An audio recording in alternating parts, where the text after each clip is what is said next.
Welcome to the end of the year OCG Thursday, ladies and gentlemen. We've survived 2018, we're rolling on into 2019. It's looking like it's going to be a good year, hopefully. So, what better way than to explore some of the more interesting stuff that's been going on in the OCG. So we're going to start off with a nice, subtle Infernoid list. And it's actually interesting because OCG Infernoids have been playing Hida, the Blazing Charmer now. So this card is always treated as familiar possessed, a familiar possessed card. So you can target one fire monster in your opponent's graveyard, special summon it to your zone that this card points to. And if this League Summon card is destroyed by your opponent's card, you can add one fire monster with 1500 or less defense from your deck to your hand. You can only use each effect of Hida, the Blazing Fire Charmer, once per turn. You know what Infernoid cards are? These are all fire. And she specifically recruits for 15 and under. So the good news is, I mean, every Infernoid, except for the two big ones, are actually all searchable targets in this deck. So this list is going to be based on the new OCG Forbidden Limited list, so let's dig on into this. So we have 2 copies of Snow, recently getting promoted. We have 2 copies of Atondal, searchable by the way, triple copies of Dankatron, triple copies of Deviati, triple copies of Harmadic, 2 copies of Onaku, 2 Petruli, True Pirmaias, triple Seismitis, 1 copy of Sagete, and then 1 Junk Synchron, triple Gamma, and 1 Cyframe Driver.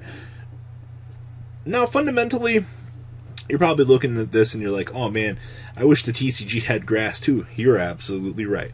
We also have triple Called by the Grave, 1 copy of Card Destruction, 1 copy of Harpy's Feather Duster, triple copies of Left Arm Offering, triple copies of Monster Gate, 1 copy of Monster Reborn, 1 copy of 1 for 1, triple copies of Pot of Indulgence. This is going to be the card that kind of brings this on home. So, at the start of your main phase 1, banish 3 or 6 cards randomly from your extra deck face down, and you get to draw a card for each of those 3 cards banished. And for the rest of this turn, after this card resolves, you do not get the ability to draw cards. This does not stop searching. This does not stop you from searching or searching, I might add. But fundamentally, this is going to be one of the ways that you're going to be exploring and going through your deck, like getting to Monster Gate, getting to, Imagination Station. Like, there's a lot of things here. And of course, 1 copy of Reasoning, 2 copies of Monster Gate. And as I've said before, like, the primary reason why this card has been banned is, like, literally, like, I have to draw into an Ash Blossom to stop this. And I mean, 50% of the community doesn't want to deal with a card existing in the game of Yu-Gi-Oh!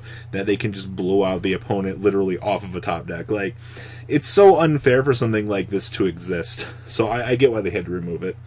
We have triple copies of Twin Twister, triple copies of Imagination Station, triple copies of Void Vanishment. Searching for, Void Feast or Imagination Station is really good. I mean, triple copies of Red Reboot, stopping Altergeist, and other trap-based decks for free is so good. Then we have 1 copy of Void Feast. And then, the extra deck, these ratios might look a little bit odd because, like, you have to understand we are playing Indulgence.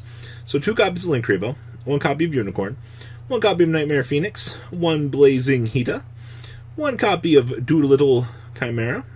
We have 1 Needle Fiber, 1 Equimax, 1 Boral Sword, 1 copy of Omega, 2 copies of Tiara, and 2 Ints. And then we have 2 copies of Prankatops, triple copies of Inspector Border, 2 copies of Forbidden Chalice, triple copies of Lair of Darkness, 1 Mind Control, 2 copies of Typhoon, and then 2 more copies of Void Feast. Like I said, one of the best cards in your deck, like Void Feasting, Vanishment for just free advantage, like just 1 or 2 more named cards with a Void in their name, and we could have a catastrophe here. So there's that list. Now, moving on along.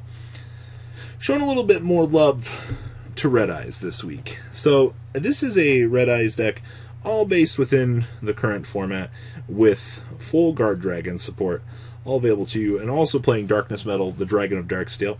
It's 2+ effect monsters with the same type and attribute. Target 1 card in your... Target 1 of your monsters that is banished or in your graveyard, special summon it to your zone that this guy points to in defense mode, but the effects will be negated. Also, you cannot special summon Link monsters for the rest of this turn, and the summoned monster is placed on the bottom of the deck when it leaves the field. Hey, free revival, we take what we can get. So this is current Red Eyes. Just something new to explore in the OCG. 2 copies of Ash Blossom, triple copies of the Black Metal Dragon, 1 copy of Destrudo, triple copies of Draconet. Getting the ability to splash summon 1 level 2 or lower normal from your deck is pretty good. We have 1 copy of Jet Synchron, and then we have 1 copy of Red Eye or Malefic Red Eyes Black Dragon. We have Triple Maxi. We have Darkness Metal Dragon, 2 Rocket Synchron. We have Supreme King Darkworm, the Tempest, our nice little Flamvell Guard to feed into our Draconet. And then 2 OG-based Red Eyes Black Dragons. And then we have Triple Call by the Grave, 1 Dragon Ravine, Triple Dragon Shrine, 1 copy of Foolish Barrel, and then the new Guard Dragon of the World Legacy. So when you activate this card, you target 1 level 4 lower dragon monster in your graveyard. If you did, either add it to your hand or splash summon it. And once per turn, you can target 1 dragon monster you control, move that monster you control to either your main monster, to another of your main monster zones. You can only activate 1 Guard Dragon of World Legacy per turn. Like, this card is actually kind of busted. I actually, honestly, like, seeing some of the combos that Guard Dragons can do is actually kind of scary. Like, I understand why you play the Rocket Engine in the deck. We have 1 Monster Reborn, triple copies of Quick Launch. We got 1 Solar Recharge, or Soul Charge, 1 Red Eyes Fang with Chain, and 1 Red Eyes Spirit. In the extra deck down here, we have 1 Twin Triangle Dragon, 1 Triple Bast, 1 Saruji, 1 Pisty the Guard Dragon, 1 Linkuriboh, 1 the Heraldic Seal of the Celestial Spheres, 1 Alepe, 1 of the Romulus, 1 copy of Darkness Metal, 1 Needle Fiber, 1 Boral Sword, 1 Agrippine, 1 Darkness Metal, 1 Boral Savage, and 1 King Dragoon. Side deck, we have 2 Prankatops, triple Phantasmi, 1 Feather Duster, 2 Herald of the Abyss, 2 Twin Twister, 1 Imperial Order, triple Red Reboot, and 1 Vanity's Emptiness. Oof. And the last, but not least, for this week, gotta show a little bit more love to Zefra. Now, Zefra kind of gets the end of the stick every single time. It almost seems like we get a new list, something dies in this deck. It's kind of a shame because I love Zefra for what this deck has always kind of had going for it. So, at least in the TCG, Armageddon Knight's limited to 1. So we have 2 copies of Armageddon Knight, 2 copies of Ash Blossom, 1 copy of Chronograph Sorcerer, 2 copies of Destrudo, 1 Effect Veiler, 1 copy of Mermer, 1 copy of Olion, triple copies of Gamma, 1 copy of Zefra Wendy, 1 copy of Darkworm, and 1 Gate Zero. We have triple copies of Zephrath, 2 copies of our boy Zephyranu, 2 copies of Zephraxi, and 1 Driver. Literally, like, I think every single Zefra deck I've ever seen literally is always playing the Gamma engine. Like, nobody ever gets away without it. Spells, we have triple copies of Called by the Grave, 1 copy of Dragon Ravine, triple copies of Dragon Shrine, 1 copy of Foolish Barrel, triple copies of Oracle of Zefra. Once again, like, whatever you're making in here, synchro, getting to the top deck, or top stack, whatever you want in the deck, and, you know, just make a synchro and draw into it. It is honestly what made this deck good back in the day. 1 copy of Set Rotation. Yep, don't mind me. Don't mind me at all. 1 copy of Terraforming, triple copies of Zephyr Providence.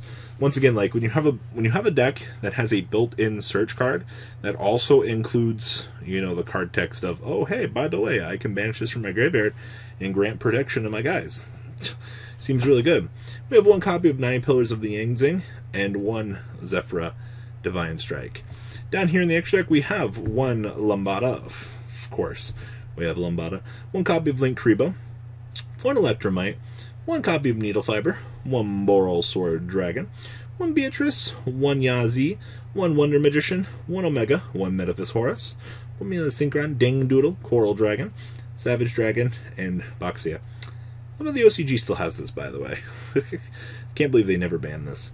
Side deck, we have 2 Prankatops, 1 Ghost Ogre, triple Maxi, 1 O-Lion, triple copies of Book of Eclipse, 1 copy of Harpy's Feather Duster, triple Red Reboot, and 1 more copy of the Zefra Divine Strike. Well, that's all I got for this week's OCG Thursday, guys. Of course, tomorrow is Market Watch, the best day of the week on this channel.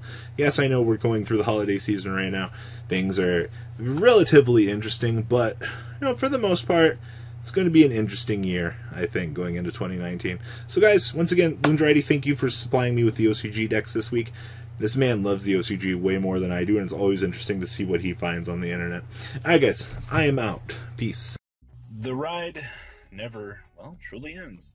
Thank you, patrons. Without you guys, I don't know what I'd be wearing in these videos. I might be a truffle shuffle incident all over again. Guys, please also check out VanCole40 for some awesome Vanguard content. Some other interesting stuff you might find up here on the left or in the description as well. Thanks for watching.